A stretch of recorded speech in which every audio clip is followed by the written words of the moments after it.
Aquellos que estáis siguiendo la serie por YouTube, veréis que la sesión 20 no está, ¿vale? De hecho, me lo habéis escrito varias personas. Eso es porque la subí, la puse a subirse, pero no sé, hubo algún error. Y a causa de ese error, pues no se ha subido. Entonces tengo que publicarla, inshallah, próximamente. Lo que pasa es que me ha resultado difícil encontrar la forma de extraer el vídeo y todo eso. Pero no os preocupéis que está en proceso el tema. Muy bien, bismillah wa salatu wa salamu ala rasulillah. Voy a empezar la sesión, ¿vale?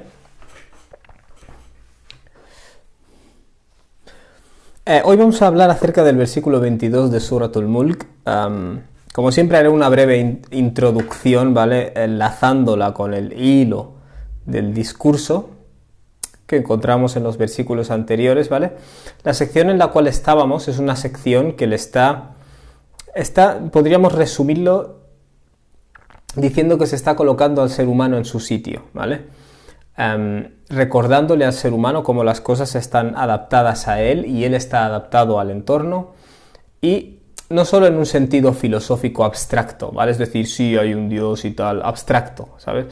Sino en un sentido muy concreto, ¿vale? Tú disfrutas de unos regalos en esta vida y como tal, como persona individual humana, se espera de ti cierta gratitud, se espera de ti una serie de conductas que reflejen que entiendes tu responsabilidad moral, ¿vale? Es decir, eres moralmente responsable. Esa es la idea, ¿vale? Estás en un dominio, estás en un reino y eres un ciudadano responsable de este universo y de este mundo, ¿vale? Esencialmente, esa sería la trama. Y entonces, ¿qué es lo que ocurre? Que se nos ha estado recordando que realmente nuestro control sobre el universo no existe ni siquiera, es ilusorio, ¿vale? Las últimas frases que hemos estado comentando en los episodios anteriores iban todas en esa dirección, ¿vale? Recordarle al ser humano su posición. Claro, cuando ya se ha recordado al ser humano, digamos, cuál es su posición y cuáles son sus responsabilidades, ¿vale? Es decir, cuál es su posición física, digamos, en este universo y en la Tierra, su pequeña posición, y cuáles son sus responsabilidades morales, ¿vale? Ahora, digamos que lo que va a hacer Dios, el Aya 22, versículo 22, es clasificar o en cierto modo dar una imagen, ¿vale?, de cómo son o de cómo se diferencian, digamos, las personas que entienden esta realidad de las personas que persisten en su negativa, ¿vale? Vamos a decirlo así. El versículo vendría a traducirse a grandes trazos de la siguiente forma: أَفَمَنْ يَمْشِي مُكِبًّا عَلَى وَجْهِهِ أَهْدَى. ¿Acaso esa persona que anda cabizbajo, supongo que sería la traducción, acaso esa persona está más guiada أَمَّنْ يَمْشِي سَوِيًّا, o aquel que anda erguido ala siratin mustaqim, sobre un camino recto, ¿vale? Haremos como siempre una pequeña disgregación de las palabras que se utilizan, las expresiones que se utilizan, cómo conectan con todo el sura y básicamente qué imagen pretenden crear en la persona. Inshallah os parecerá interesante, a mí me lo parece. Fijaos, lo primero que Dios dice es: ¿acaso es igual? أَفَمَنْ يَمْشِي مُكِبًّا عَلَى وَجْهِهِ. ¿Acaso es esa persona que camina cabizbajo, ¿vale? Así, básicamente, la imagen es de alguien que camina cabeza abajo, ¿no? Básicamente, pisoteando su propio rostro, ¿no? Como aquel que dice. Claro, esto es una imagen, por supuesto. Y esta imagen, una de las primeras cosas que trae a la mente es el comportamiento del rebaño, ¿vale? El rebaño generalmente no está en un estado alerta analítico, ¿vale? Lo que hace simplemente se le dirige a que camine por unos lugares, ¿vale? Que camine por esos lugares, que vaya comiendo y ya está. Él ya no tiene que pensar por sí mismo, ¿vale? Los animales de rebaño son animales domesticados, ¿vale? No son animales que están alerta, ¿vale?, como los animales de la selva, sino que están, entre comillas, están adaptados a ser guiados por las personas. La consecuencia de eso es que ellos han perdido sus capacidades de estar alerta, ¿vale? Esas cosas que ayudan a los animales salvajes a sobrevivir, ¿vale? Vigilar, estar al loro, estar escuchando. Los animales domesticados, incluyendo el ganado, han perdido esas facultades en gran medida. Entonces, el Corán a menudo compara, ¿vale?, a las personas que están dormidas con este tipo de criaturas, ¿vale? Es decir, simplemente siguen el grito del pastor. El pastor dice, venga por aquí, y todos van por allí, ¿vale?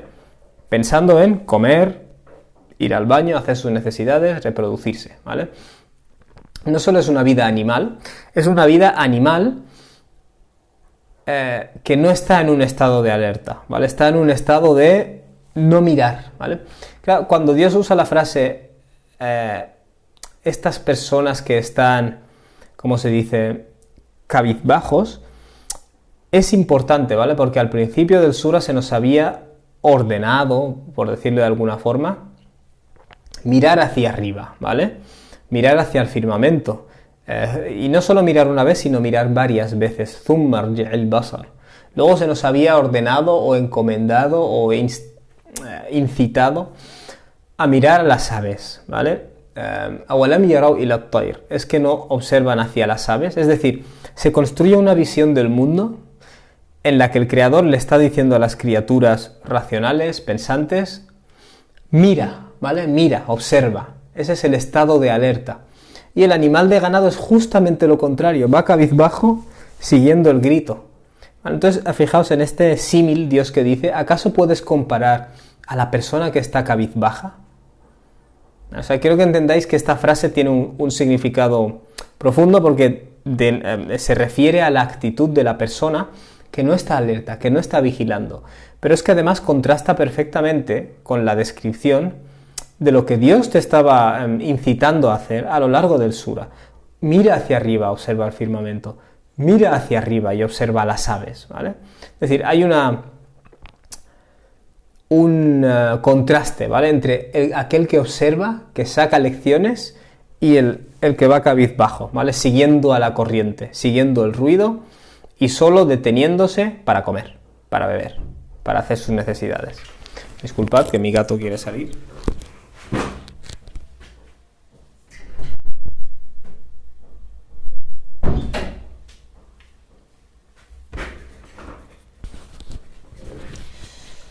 Por tanto, básicamente, ¿qué es lo que caracteriza a las criaturas que van cabizbajas? El ganado sería el ejemplo visual más claro, ¿no? ¿Qué es lo que les caracteriza? En primer lugar, que están siguiendo, ¿vale? Es decir, hay un grito que les indica por dónde tienen que ir y ellos van por ahí. No se cuestionan, no plantean, no analizan por sí mismos, ¿vale? Se les hace ir por un lugar y ellos van por ese lugar.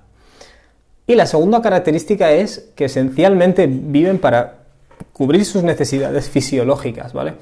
Cuando paran es para comer hierba y luego seguir por su camino, ¿vale? Ese es un poco la persona que no piensa, ¿vale? La persona que simplemente va siguiendo al rebaño, ¿no? Un poco va cabizbajo. Nunca se ha levantado a mirar su vista arriba y decir, hey, ¿qué está pasando? ¿Vale? No entiende parte de la realidad de lo que está pasando porque solo ve el trozo de tierra que hay inmediatamente delante suyo, ¿vale? Esa es la imagen. Dios dice, ¿puedes comparar a esa persona que va cabizbaja? Fijaos que en este sura cómo se nos había descrito a la persona que rechaza la realidad. Se nos había hablado de esa persona como una persona que no escucha, ¿vale? Que cuando llegue al infierno, ¿qué es lo que dirá? Lau kunna nasma'u, si tan solo hubiéramos escuchado, ¿vale? Pero también es una persona que no analiza, ¿vale? Au na'qilu, ¿vale? Si tan solo hubiéramos razonado, ¿vale? Si tan solo hubiéramos pensado por nosotros mismos, ¿vale? En otras palabras. Y obviamente es gente que está en takdib, también se ha mencionado en este sura. Es gente que está en un estado de negativa, o en un estado de rechazo, o en un estado de negacionismo, o como sea que lo quieres llamar, ¿vale? Estas son las características de la persona que va cabizbaja. Alguien que no escucha, alguien que no razona, alguien que rechaza responde con negativa ante toda llamada a intentar analizar, o al menos entender qué es lo que está pasando, o ver si hay pruebas de algo. No me interesa, no me rayes, ¿vale? Así es como se les ha descrito. Os había hablado de los animales de rebaño, Porque el Corán usa esta analogía a menudo, ¿vale? De la persona que no quiere pensar, la persona que no quiere analizar, la persona que solo quiere satisfacer sus necesidades fisiológicas, la persona que solo busca la gratificación inmediata, ¿vale? Y se compara pues con el estilo de vida del rebaño, ¿vale? Claro, el opuesto del rebaño, entre comillas, ¿qué sería? Serían los animales que viven en su hábitat natural y que para poder sobrevivir tienen sus sentidos muy alerta, ¿vale? Claro, muy bien, ¿cuál sería una de las características de estos animales que están en un estado de alerta, ¿vale?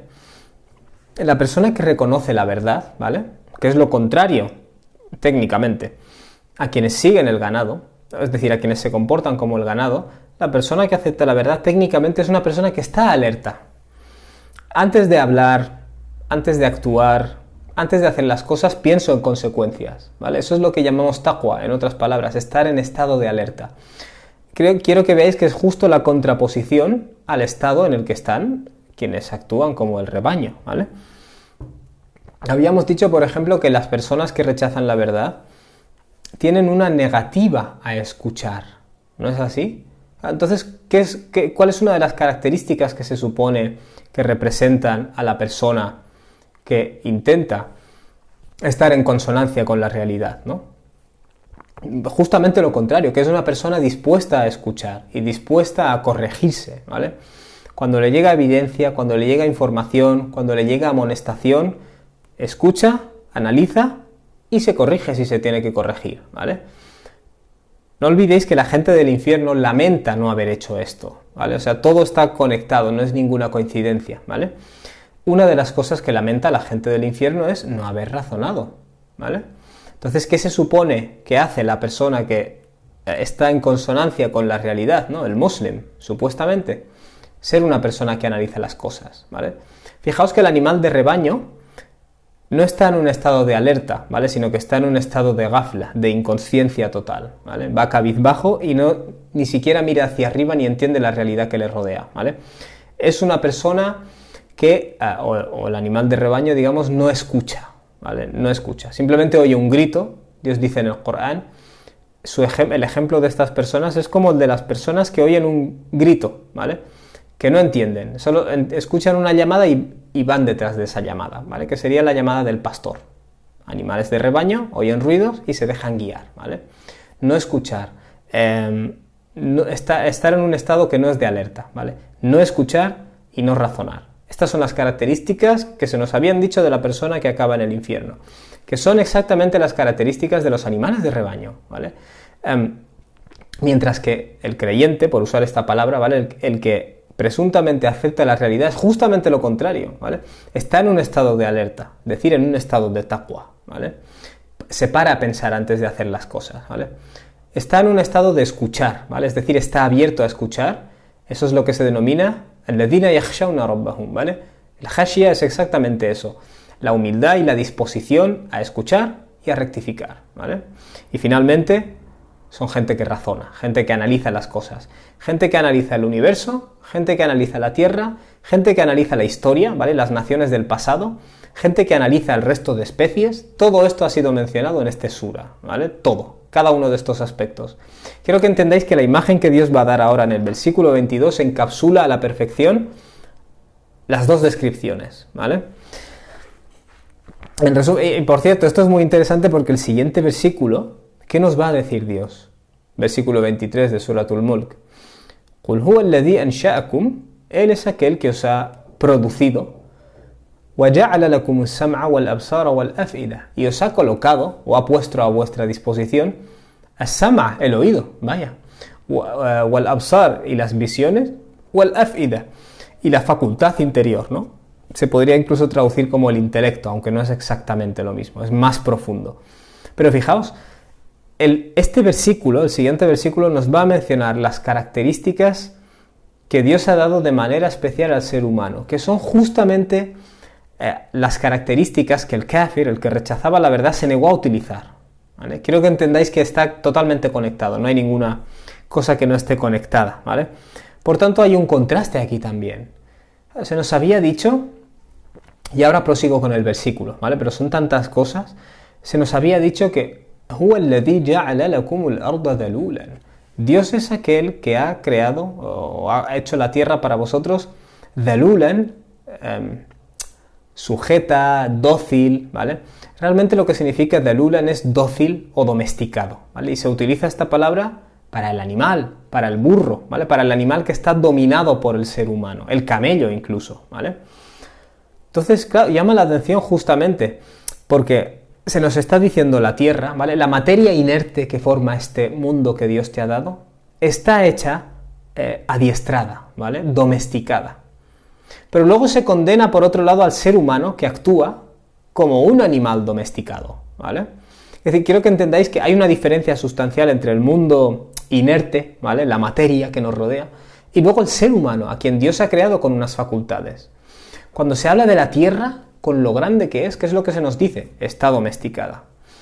Cuando se habla del ser humano, ¿qué se dice? ¿Acaso puedes comparar a la persona que actúa como un domesticado con esa persona que piensa por sí misma? Es decir, vivimos en un mundo domesticado, ¿vale? Pero nosotros somos el jalifa. Supuestamente el potencial del ser humano es ser el jalifa, aquel ser que secunda y representa al creador de todo, ¿vale? Entonces, cuando se trata del ser humano, estar domesticado, estar dhalul, estar, podríamos decir, sí, domesticado, dócil, actuar como el rebaño, en ese caso no es ninguna virtud, ¿vale? Quiero que entendáis este contraste entre lo que se nos dice del planeta y luego lo que se espera de las personas, ¿vale? En el caso de las personas, no es así como hay que actuar, ¿vale? Muy bien, Dios está diciendo, ¿acaso es igual aquel que camina cabizbajo? ¿Vale?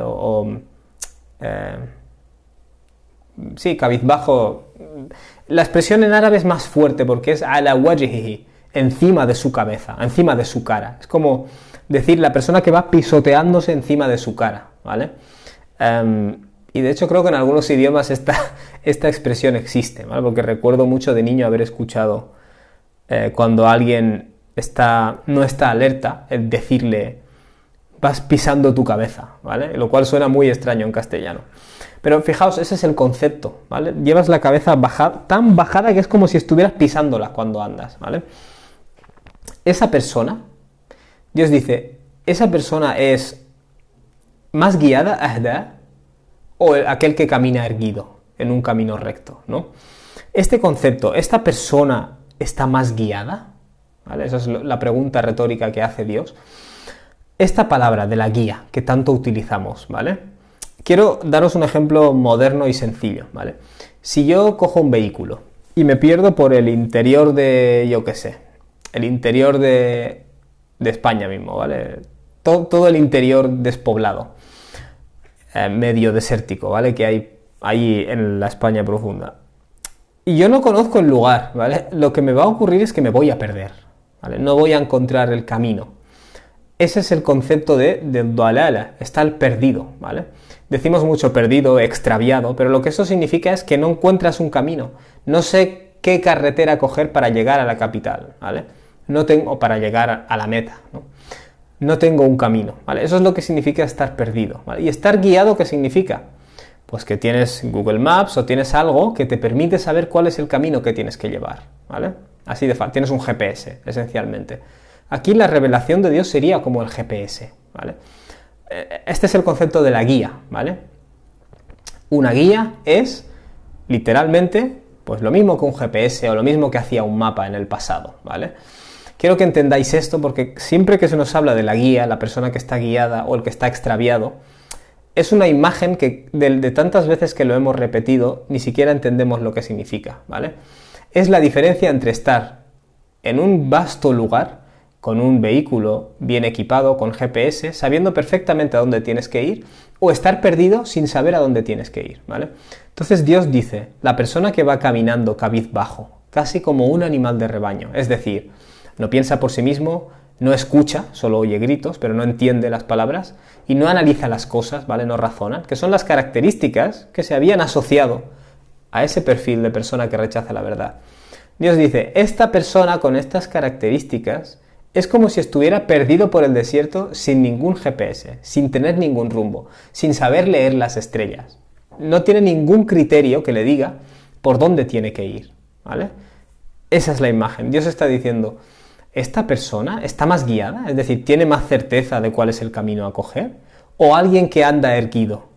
Ala siratin mustaqim, en una carretera que es recta. ¿Vale? Quiero que entendáis estas palabras, porque las usamos tantas veces que las hemos convertido en expresiones rutinarias que ni siquiera entendemos, ¿vale? Es una imagen lo que se te dibuja, ¿vale? Entonces, intentad pensar en un ejemplo, ¿vale?, que conozcáis, como el que yo os he dado, que a la persona del desierto, por ejemplo, escuchaba el estar perdido, ¿vale? Si uno está perdido por el desierto y no sabe encontrar el camino, su vida corre peligro, ¿vale? Una persona, por el contrario, que se conoce perfectamente las rutas, o que está en una ruta, en una carretera, esa persona sabe perfectamente cómo llegar. Dios no nos habla aquí de una persona que está perdida versus una persona que está en una carretera recta. Nos habla de una persona que está perdida, pero además va cabizbajo. O sea, ni siquiera está mirando. Dice, si al menos levanta la vista y empieza a buscar, o mira al cielo y empieza a mirar las estrellas para saber por dónde tiene que ir, pero es que no, está cabizbajo. Está perdido en el desierto y cabizbajo, ¿vale? Mientras que el otro está erguido, observando, y está en un camino recto, ¿vale? Quiero que entendáis las imágenes, porque son imágenes lo que se está construyendo aquí, ¿vale? La persona esta, con estas características, que va cabizbajo, ¿está más guiada? Es decir, ¿sabe mejor encontrar el camino? ¿Está más guiada? Es decir, ¿tiene un camino? ¿Tiene una ruta? ¿Tiene una meta en la vida? ¿Tiene un destino? ¿Vale? Porque hemos hablado mucho de gente que no tiene destino en la vida, que vive a voleo, que se cree que esto es cuestión del azar. Y fíjate, cuando acabe en el infierno, Dios dice, وَبِئْسَ الْمَصِيرُ, y qué pésimo destino. Es decir, tú estás caminando hacia un destino en el que respondes como ser humano.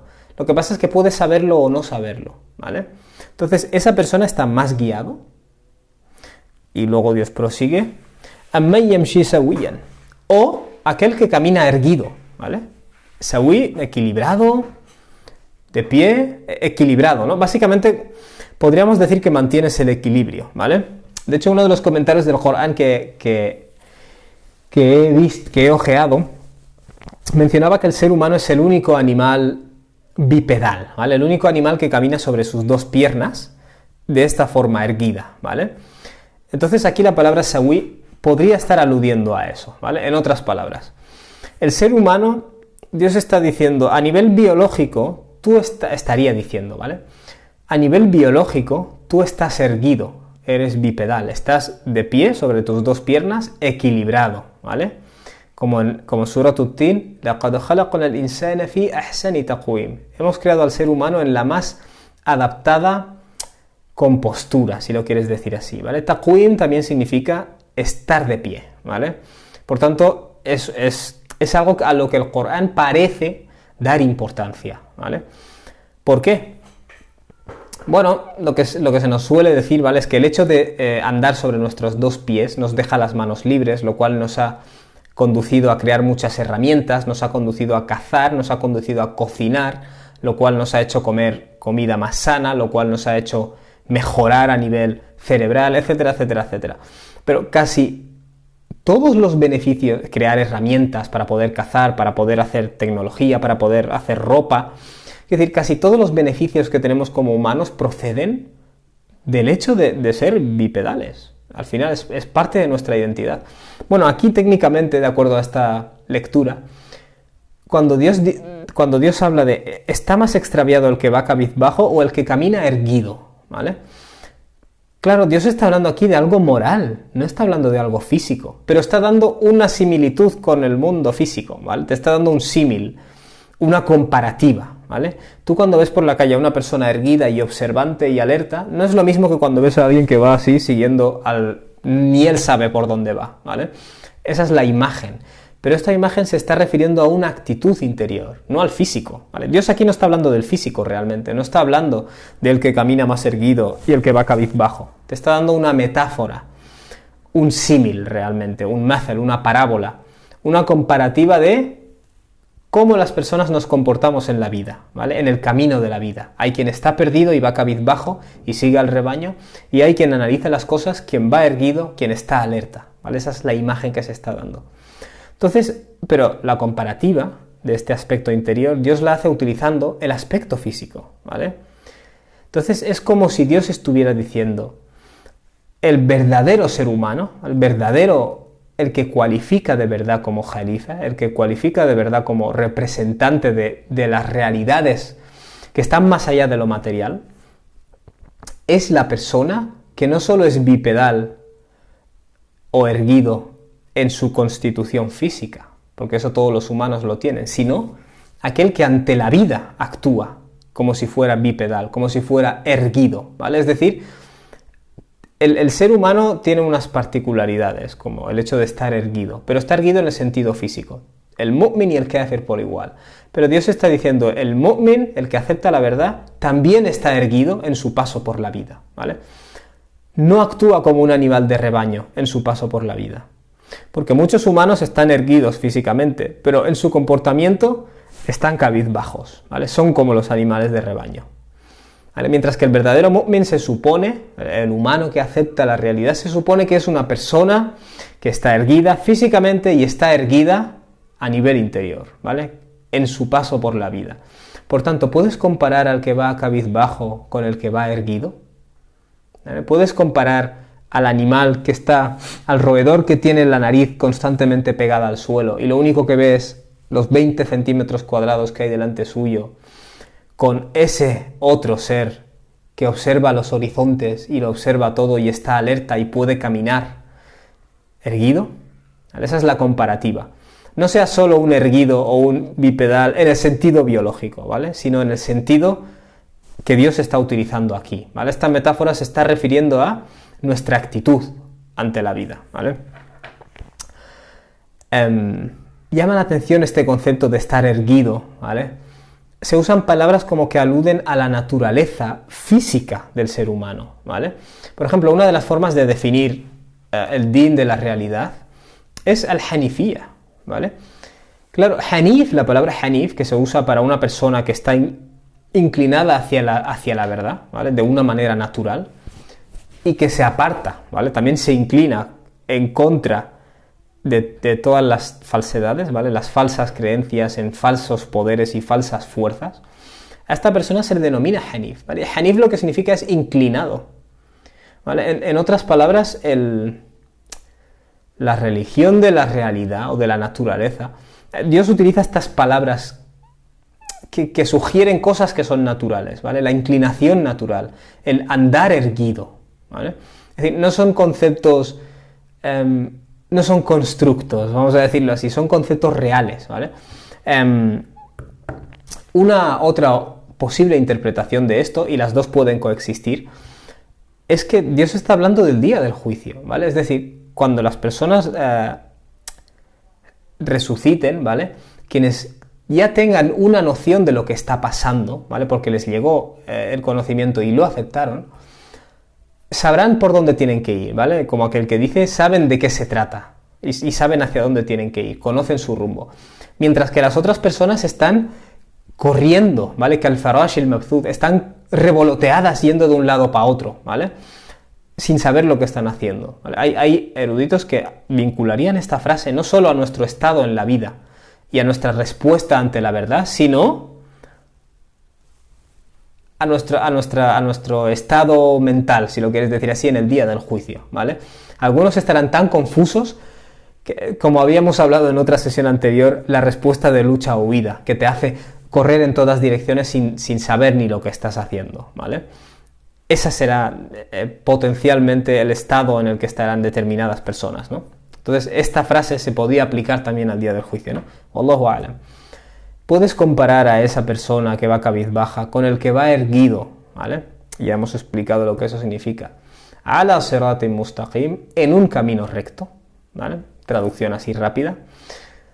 Lo primero que quiero mencionar es que Dios usa la palabra ala sirat, ¿vale? Encima de, si lo quieres decir así, encima de un camino recto. Y esta preposición ala lo que indica, se usa en árabe para decir que tú estás totalmente inmerso en algo, ¿vale? Por ejemplo, en Suratul Qalam se le dice al profeta alayhi salatu wasalam, wa innaka la'ala khuluqin azim, Y tú indudablemente estás ala khuluqin azim. Estás totalmente sumergido en una vida de ética, ¿vale? Estás totalmente comprometido con una ética enorme, ¿vale? Es decir, cuando tú dices ala siratin mustaqim, no significa que estás dentro de un camino, significa que estás completamente dentro de ese camino, ¿vale? No sé si lo estáis entendiendo. Cuando Dios dice ala siratin mustaqim, es una persona que está erguida, alerta, toma responsabilidad de lo que hace, piensa en las consecuencias, es equilibrada no solo en el sentido físico, sino en el sentido interior, en el sentido mental y en el sentido espiritual.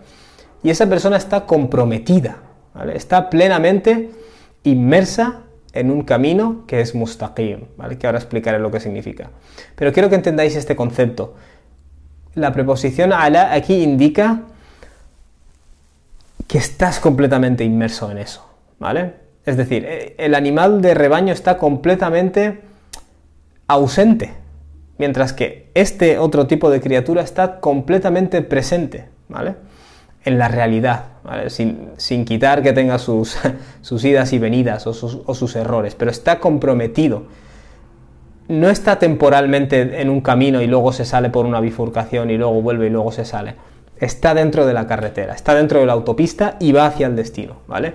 Ala siratin, esto es lo que significa. Estás en la autopista a toda pastilla y vas, ¿vale? Vas directamente hacia ese destino. Ala siratin mustaqim.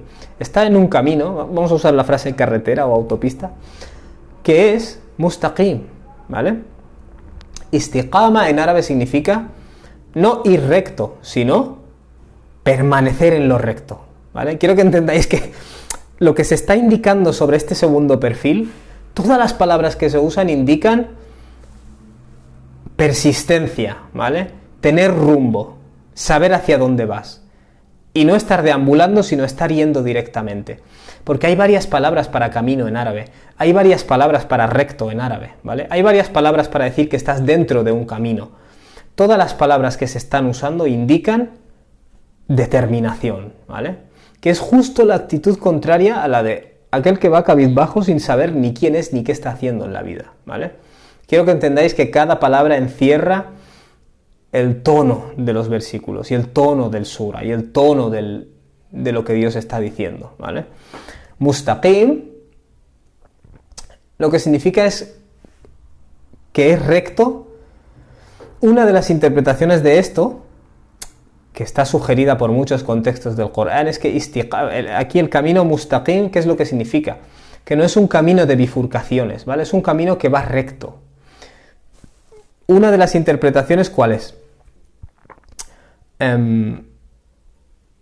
Por ejemplo, si yo tengo aquí, yo estoy en el punto A y esto es el punto B y quiero llegar del punto A al punto B, el número de líneas que puedo dibujar entre estos dos puntos es infinito, pero la línea más directa es una línea recta, ¿vale? Es decir, si yo tengo, supongo que lo estáis entendiendo, ¿no?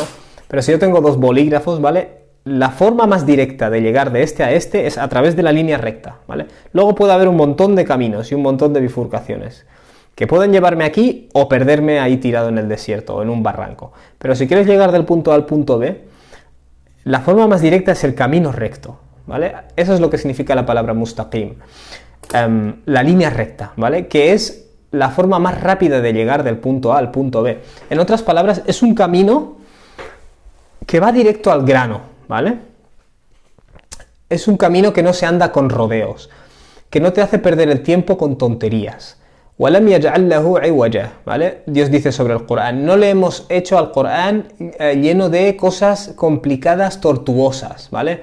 Teologías extrañas y conceptos y dogmas raros, no. Qayyiman, ¿vale? De hecho, luego lo describe como qayyiman, directo al grano, ¿vale? Entonces, un sirat, un camino que es mustaqim, es un camino que va directo hacia el destino. Podrías añadir muchísimas complicaciones, ¿vale? Pero esas complicaciones innecesarias han sido apartadas, ¿vale? Y se ha mantenido, ¿sabéis? Es como ese hadith en el que Aisha, Dios esté complacido con ella, nos dice que el profeta alayhi salatu wassalam no escogía, cuando tenía dos opciones, siempre escogía la más fácil, siempre y cuando fuera halal, fuera lícita. Y eso es parte de la naturaleza del Islam, del din, de la realidad. Ves directo al grano, tío. No te enrolles, no te compliques, no tortures la situación.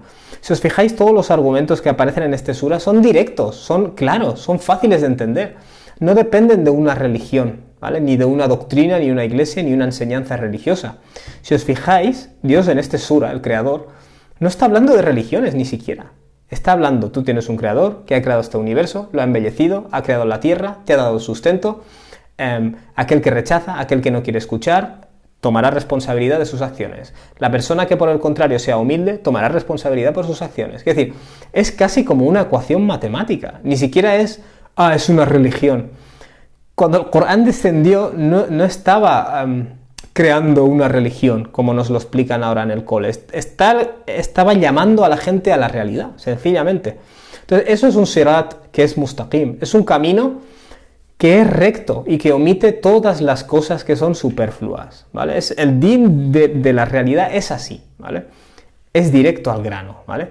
Otro de los significados de la palabra mustaqim, fíjate, es intermedio, ¿vale? Es decir, no es la desviación de la derecha ni la desviación de la izquierda, es el camino recto de medio, ¿vale? Tiene esa connotación de estar en medio. ¿Qué es lo que indica esto? Bueno, que el camino de la realidad respeta las inclinaciones humanas, ¿vale? Evitándole los excesos, ¿vale?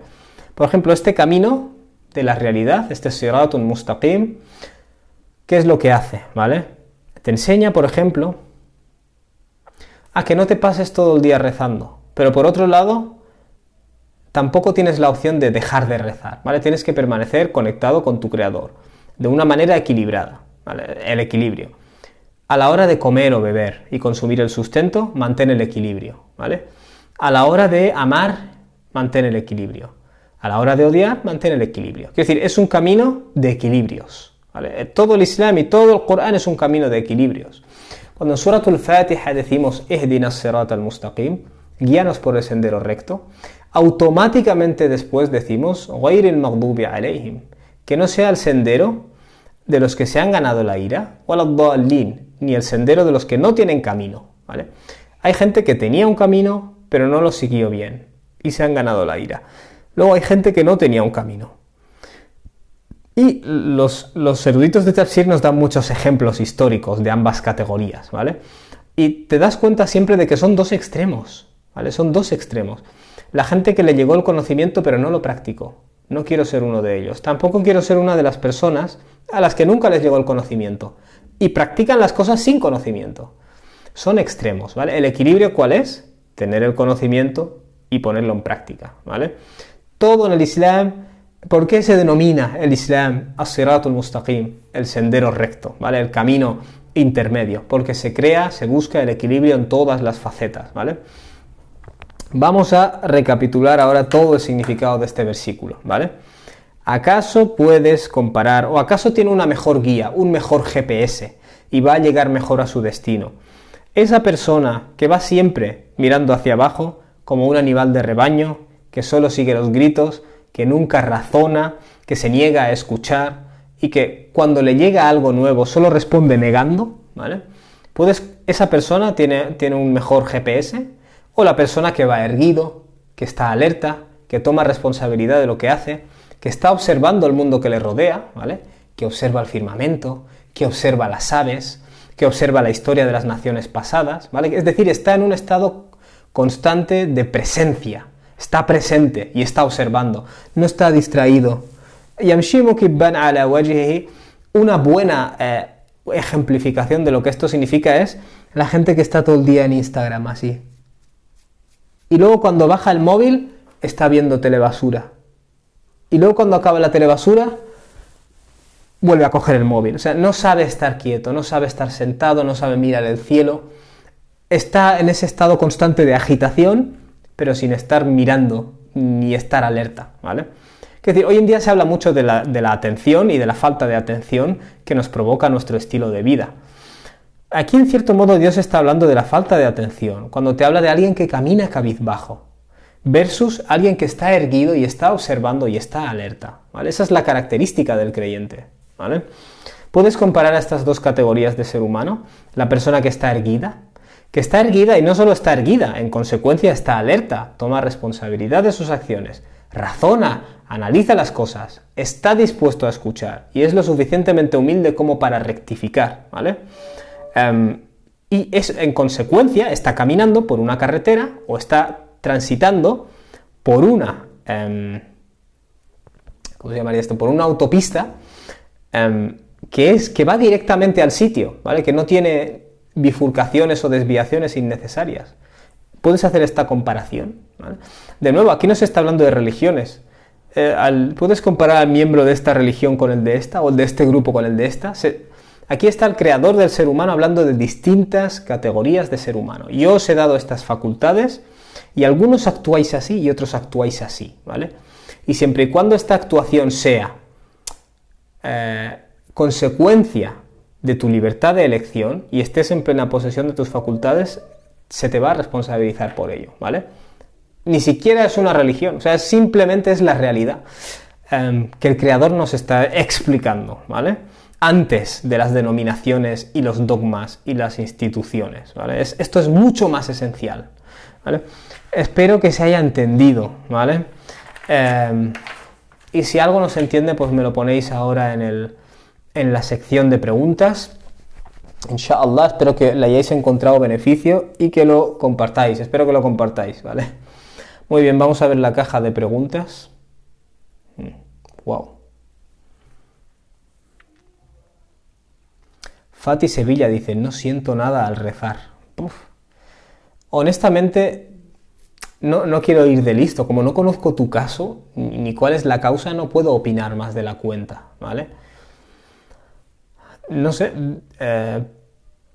tendrías tú que diagnosticar qué pasa. ¿Qué es, que no entiendes lo que estás diciendo?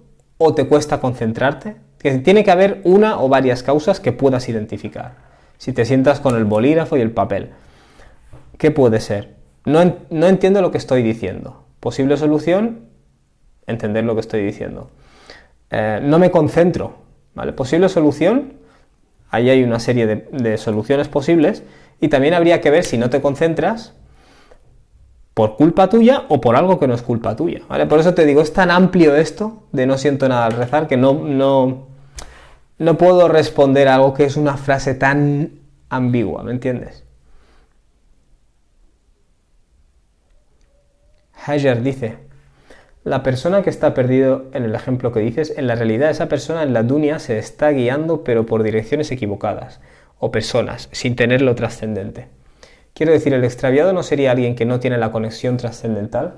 Sí, el ejemplo que daría es que el extraviado es alguien que sigue ruido, es como el animal de rebaño, y Dios da este ejemplo, como personas que no escuchan nada excepto un nida, un grito, una llamada, ¿vale?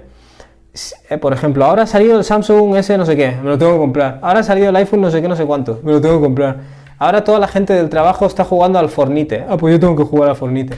Todos se van a ir de fiesta este finde, pues yo me tengo que ir de fiesta. O sea, es una clase de persona que sí, está guiada, no está siguiendo a alguien.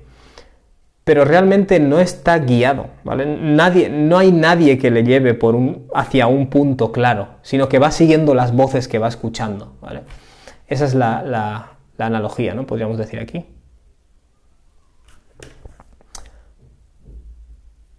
La cajita de preguntas, lo que digo, voy a mi ritmo, es sencillamente que abajo a la derecha hay como un interrogante dentro de un globo, ¿vale?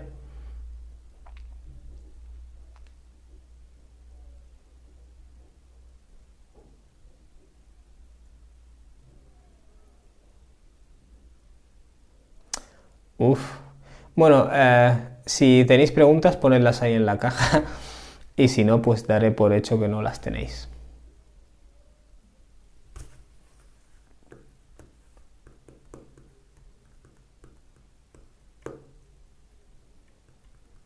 Bueno, veo aquí en vuestros comentarios que alguien pone que llora cuando reza. De nuevo, ¿cuál es la causa? Si lloras por humildad, mashallah, quiero decir, a mucha gente le gustaría llegar a romperse de esa forma y no lo consigue.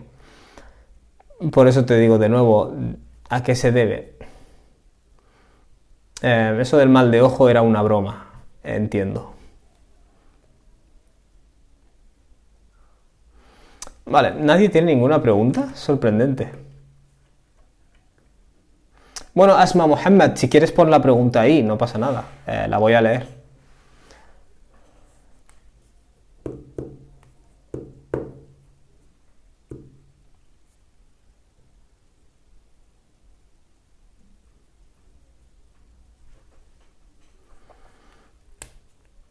Voy a mi ritmo. Lloro porque no me siento que soy buena musulmana.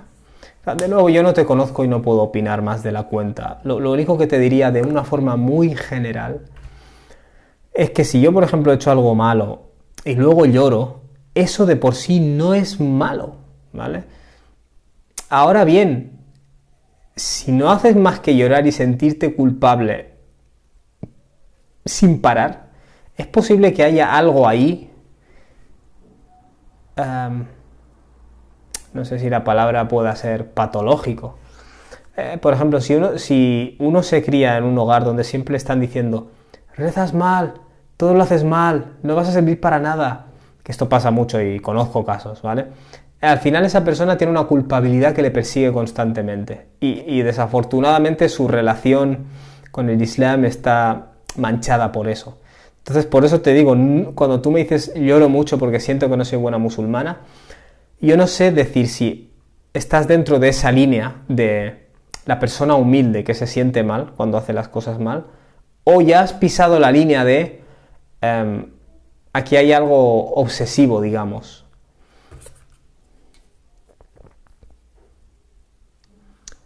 Vale. Aya K.O. En Al-Fatiha, con los extraviados y los que no tienen camino, se refiere a los de Bani Israel y a los cristianos. No sé dónde leí que se podía interpretar así. Sí, es cierto, ¿vale? Te lo voy a explicar de una manera más concreta, ¿vale? Cuando descendió el Corán, las religiones que se habían institucionalizado y claramente demarcado eran la judía y la cristiana, ¿vale? Y aunque hay mucha variación dentro del cristianismo y mucha variación dentro del judaísmo, es cierto que en el cristianismo se desarrolló una visión súper espiritual, los monasterios, la espiritualidad, en algunos casos el castigar al cuerpo, incluso sufrir, muy espiritual todo. Pero ¿qué es lo que se nota en la evolución del cristianismo? Es un abandono de las normas, ¿vale? De las normas de la Biblia, por ejemplo. Un abandono de las leyes, ¿vale? Una visión más centrada en la espiritualidad, ¿vale? Sin embargo, en la comunidad judía, que de nuevo hay mucha variación, ¿vale? Pero especialmente la comunidad judía que existía en Medina y en Arabia, era mayoritariamente legalista. Es decir, se tomaban a rajatabla las normas, pero no eran gente espiritual, ¿vale? Y de hecho hacían muchas artimañas a la hora de seguir la ley o a la hora de seguir las leyes, de hacer comercio, ¿vale? Que indicaba falta de temor de Dios, ¿vale? Aunque hubiera muchos libros y normas y pautas. Entonces, ¿qué es lo que...?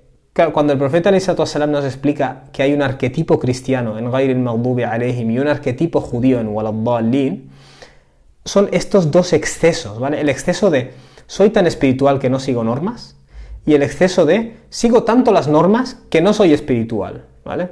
Y el Corán viene de nuevo a traer a esas personas con las religiones que se han montado y volverles a traer al camino de Dios, que es un camino de equilibrio, ¿vale?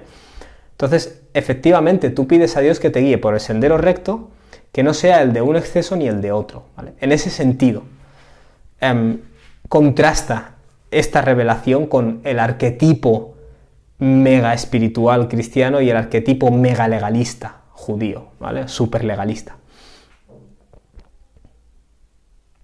Vale, voy a la caja de preguntas. Ramia's Channel, ¿qué opinas del sufismo? Ramia, ¿en qué líos me quieres meter? A ver, la palabra sufismo. Sufismo suena a ideología, ¿no? Sufismo, feminismo, islamismo, marxismo, marxismo, quiero decir, comunismo. Realmente sufismo no es una palabra original, ¿vale? autóctona, como lo quieras llamar. La palabra es tasawwuf, ¿vale? Tasawwuf significa sufizarse, ¿vale? Básicamente. Entonces habría que ver qué significa sufi. Muy bien, las personas somos diferentes, ¿vale? Eso para empezar.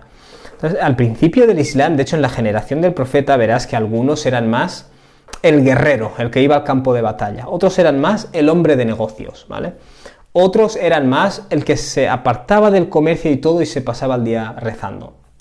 Es decir, se centraba más en la adoración, ¿vale? Estas son inclinaciones humanas y es fascinante cómo el profeta ﷺ salam las abrazó todas y todos fueron luchadores al final, cada uno a su manera, en la causa de la verdad. Entonces, que vemos que en las siguientes generaciones esto se magnifica, lógicamente, ¿vale? La escuela más pensadora racionalista se desarrolla en Bagdad y de ahí más o menos surge la escuela Hanafi, ¿vale? Más o menos, ¿vale? El aspecto más legalista, ¿vale? De hecho, el ejemplo que te voy a dar ahora es mejor. El aspecto más legalista de la religión, las normas, es tomado por la gente que se especializa en el fiqh, ¿vale? En las normas, qué es lo lícito, lo ilícito, y qué haríamos en este caso, y qué haríamos en este caso. Luego hay gente quizás más de tipo intelectual, ¿vale? Que desarrolla la teología, ¿vale? Es lo que se llama el kalam. Cómo argumentamos, cómo respondemos, cómo estructuramos las creencias islámicas desde una perspectiva lógica, ¿no? Y luego tienes a gente que se centra más en lo interior, en lo espiritual, ¿vale? Y a esta gente se les empezó a llamar sufis, ¿vale? La teoría más extendida de por qué es porque vestían de una manera sencilla, ¿vale? Generalmente con algodón. Y el algodón se llama en árabe suf, ¿vale? Esta es la teoría más extendida y supongo que es la más convincente al final.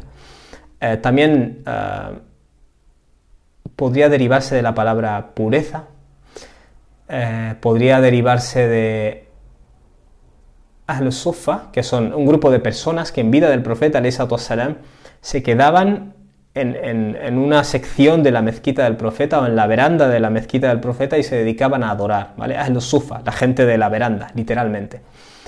Pero bueno, independientemente del origen de la palabra, en los primeros siglos del Islam se utilizó para la gente que se dedicaba más a adorar y a estudiar el impacto del Islam en el interior. Tasawwuf originalmente era esto, ¿vale?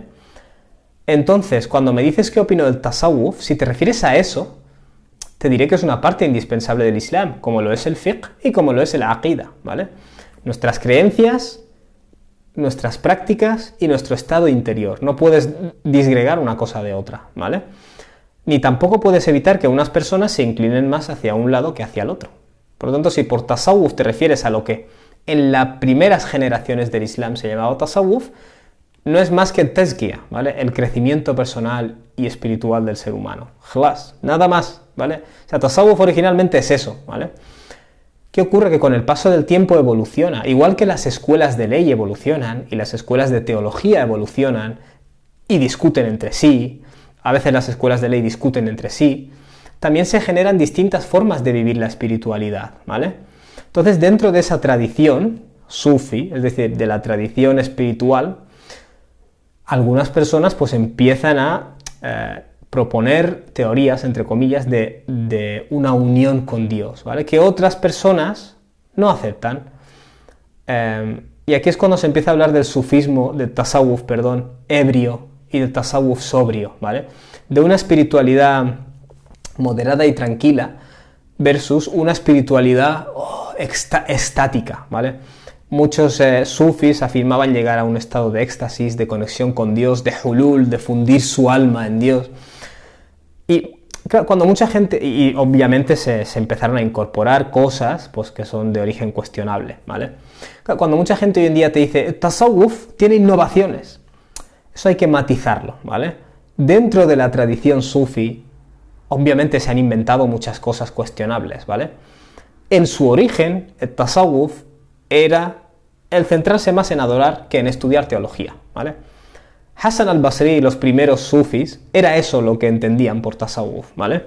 Por eso te digo que cuando me dices qué opinas de tasawwuf, claro, si por tasawwuf te refieres al tazkiya, al crecimiento espiritual del ser humano, que es lo que muchos eruditos entendían con esa palabra, es una parte del Islam.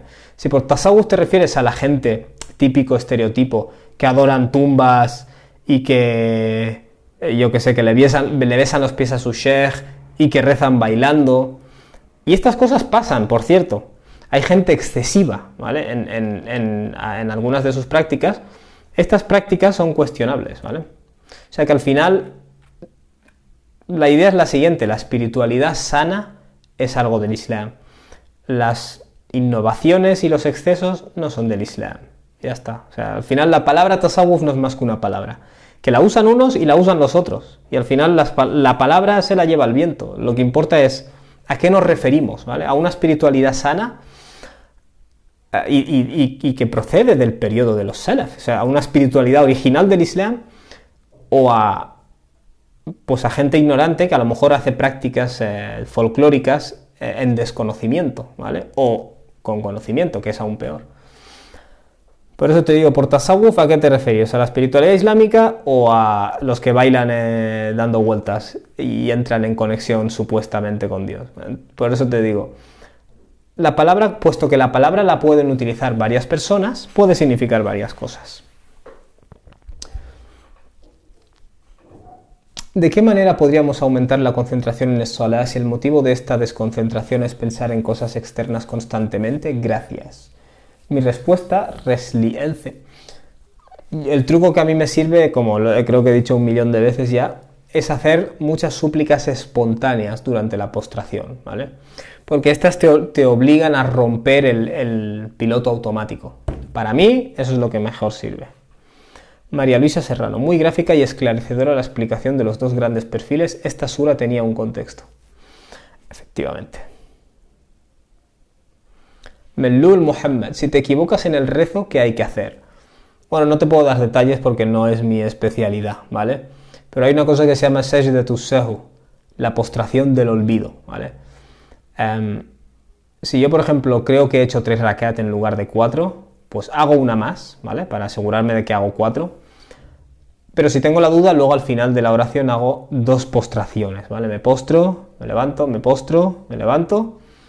Y dependiendo aquí ya de la interpretación y del tipo de error que has hecho, repites at-tahiyatu lillahi wa salawatu wa tayyibat hasta el final y haces el taslim, o no lo repites y haces el taslim. Aquí sí que tienes que ir a libros de fiqh y conocimiento especializado.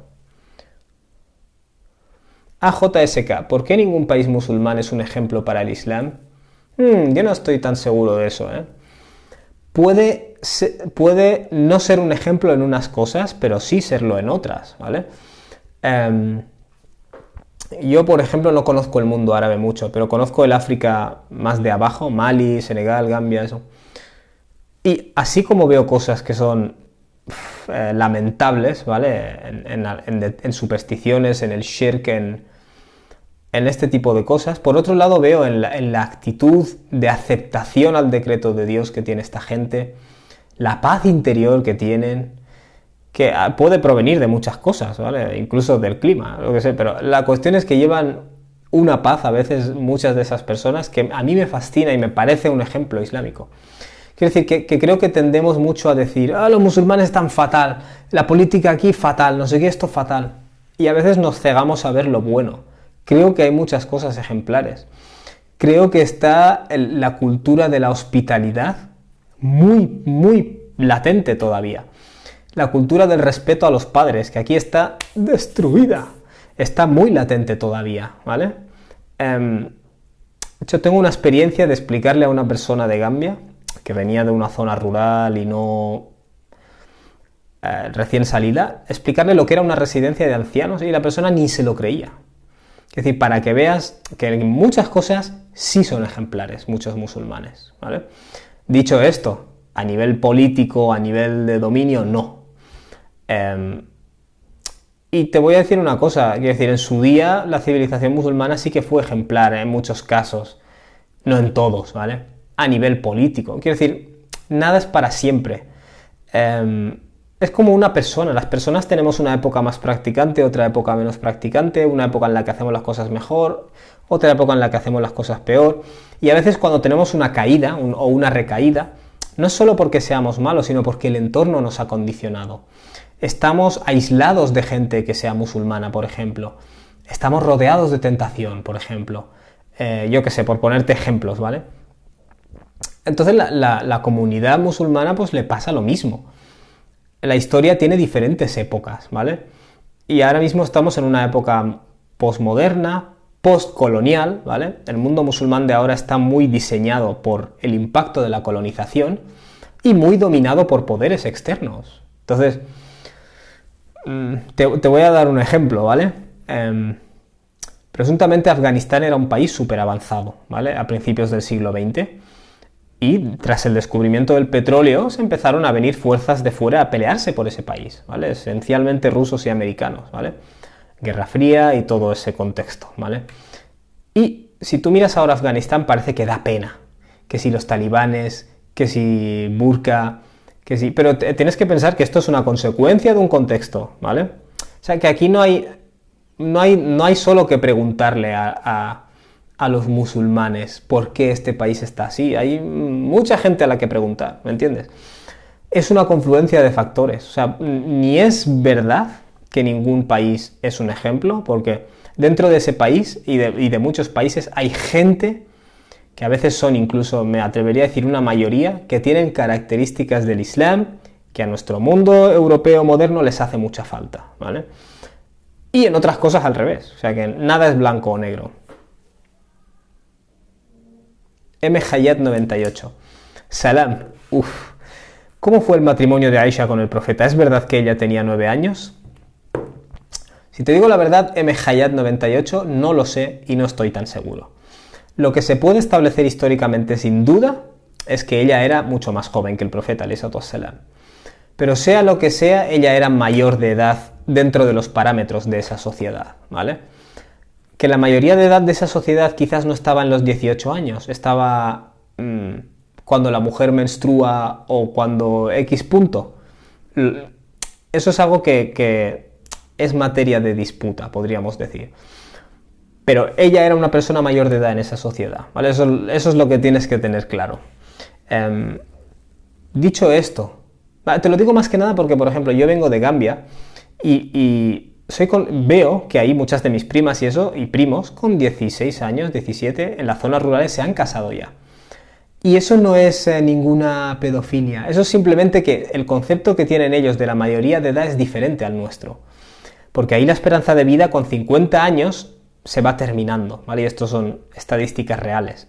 Entonces, los tiempos de vida se reducen. Ahí la gente no va a la universidad y todo eso. Cuando ya llegas a determinada edad, 15 años, te tienes que espabilar, tienes que llevar a los animales de tu familia, tienes que casarte, ya eres un hombre o una mujer. Por eso te digo que la mayoría de edad, que aquí creemos que es 18 porque a alguien se le ocurrió, es un concepto variable dependiendo del entorno. Y está claro que Aisha, cuando se casó con el profeta, era muy joven, pero ya había cruzado esa línea, ¿vale? De acuerdo a los parámetros de esa época y ese lugar. Dicho esto, sobre el número exacto lo desconozco, ¿vale? Yo mismo estoy en fase de investigación, ¿vale? Si me permites que te dé esa respuesta, porque hay diferentes textos que parecen indicar diferentes cosas, ¿vale? Y algún día espero hacer una investigación más profunda de este tema, ¿vale? De todos modos, si no me equivoco, Tawfiq Shaddadi tiene como un texto que leí una vez hace mucho tiempo, ¿vale? Donde reúne varios argumentos al efecto de que Aisha efectivamente era joven, pero el número 9 no necesariamente es históricamente totalmente establecido, ¿vale? Creo que harías bien de buscar ese artículo y leerlo.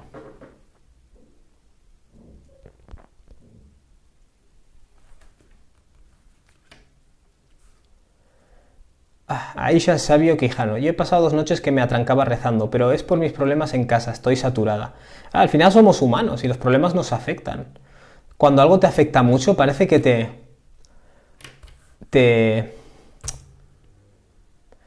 ¿cómo se dice eso? Me perdió. Cuando algo te afecta, cuando algo te está afectando en la vida, te afecta en tu oración. Es decir, por eso digo, hay que tener cierto grado de tolerancia con nuestros procesos internos, ¿vale? Tampoco flagelarnos en exceso. Intentar mejorar, por supuesto. Isma Brooks, ¿qué haces para renovar la fe? Cosas como escuchar estas clases sobre el Corán absolutamente todos los días, ¿vale? Los vídeos sobre el milagro del Corán todos los días, ¿vale? Igual que desayunas todos los días y comes todos los días, ¿vale? Eso de me acerco, rezo unos 2 días, luego me aparto, tal. No, hay que ser rutinario y disciplinario, ¿vale? Todos los días escucha Corán o escucha una explicación de Corán como esta. Hay mucha gente que dice, "Oh, realmente nunca lo había entendido tanto, me ha hecho apreciar mucho". Pues cada día. Coge tu dosis cada día, ¿vale? De eso se trata. Y al final es de eso de lo que se trata. Y las 5 oraciones. Es que es una cuestión de repetición. La fe, como dicen, no es como que yo como un día y ya estoy saciado durante un mes. Yo tengo que comer 5 comidas al día, ¿vale? Es una cuestión de rutina. No hay otra manera.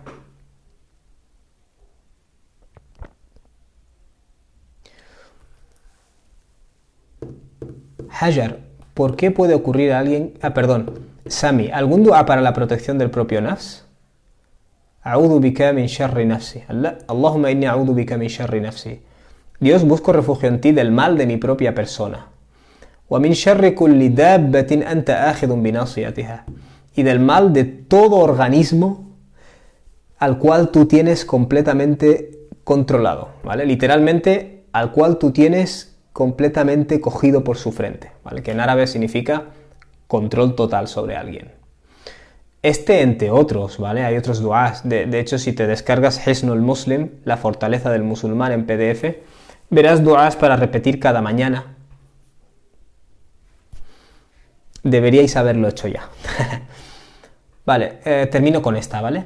Hajar dice, ¿por qué puede ocurrir a alguien que lee el Corán y no se centra en lo que lee?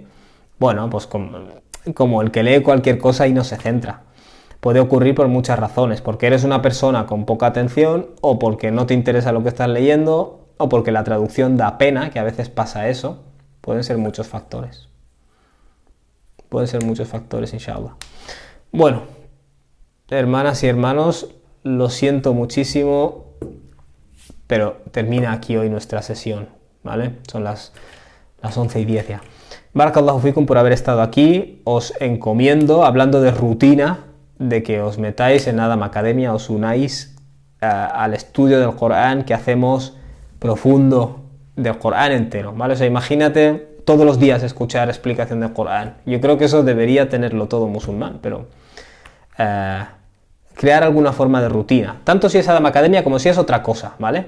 Otra fuente u otro recurso.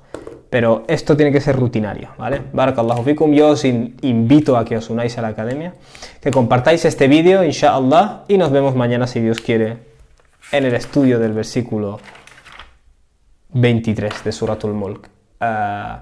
Centraos estas noches en el ibadah, si Dios quiere, ¿vale? En la adoración, en la conexión con Dios, que estas son las últimas 10 noches de Ramadán, ¿vale?